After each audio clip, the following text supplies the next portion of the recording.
एक संत और शिष्य थे। वह दोनों हमेशा धर्म के प्रचार करने के लिए गांव-गांव घूमा करते थे।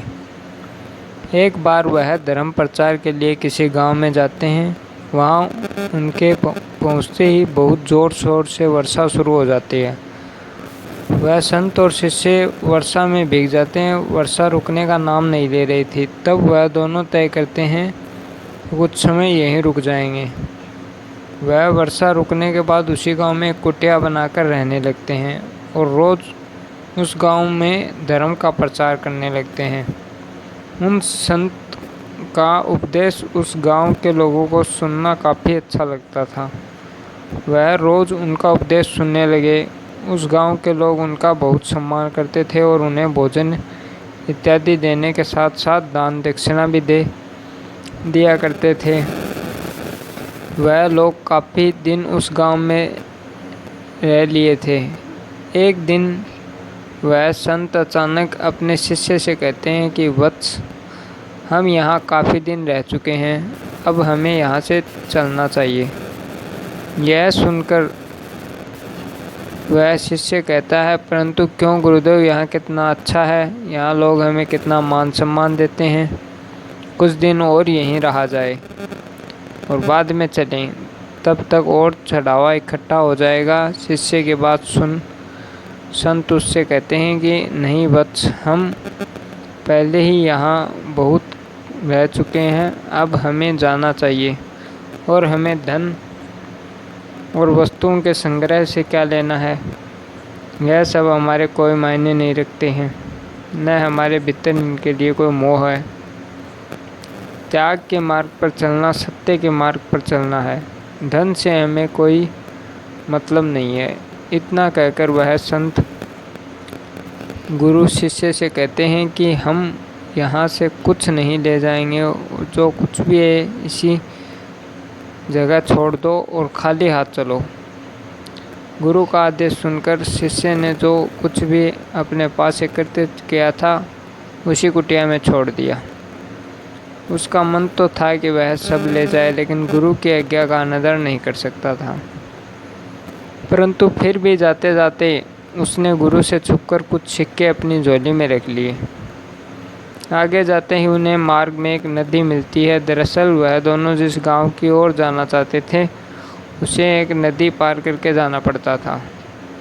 जब वह नदी के तट पर पहुँचे तो वहाँ एक नाव वाला उपस्थित था।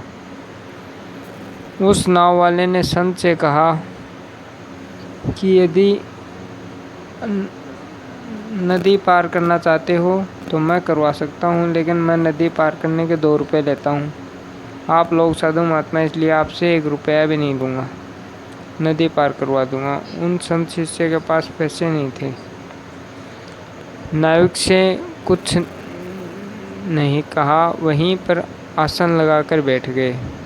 परंतु शिष्य ने पैसे छुपा कर रखे थे, परंतु वह बिना गुरु के आज्ञा निकाल नहीं सकता था और न ही उन्हें जल्दी कुछ बोल रहा था।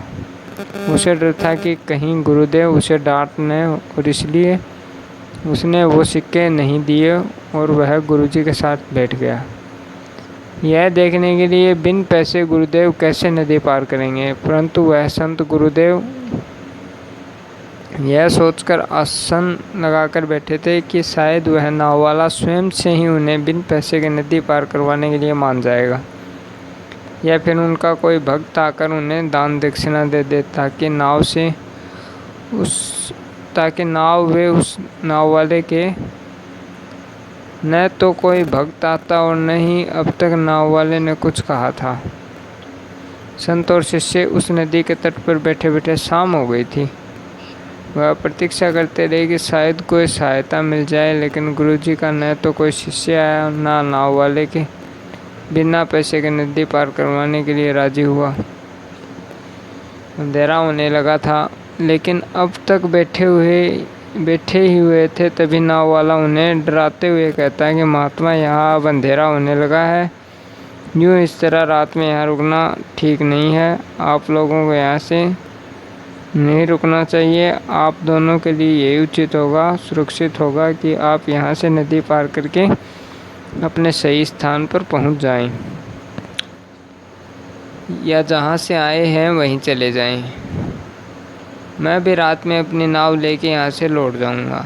आपके लिए बेहतर है कि आप भी चले जाएं। उस नाविक के मुंह से जैसे ही शिष्य खतरे का नाम सुनता है वह डर जाता है और घबराकर तुरंत अपनी झोली से सिक्के लेकर नाव वाले को दे देता है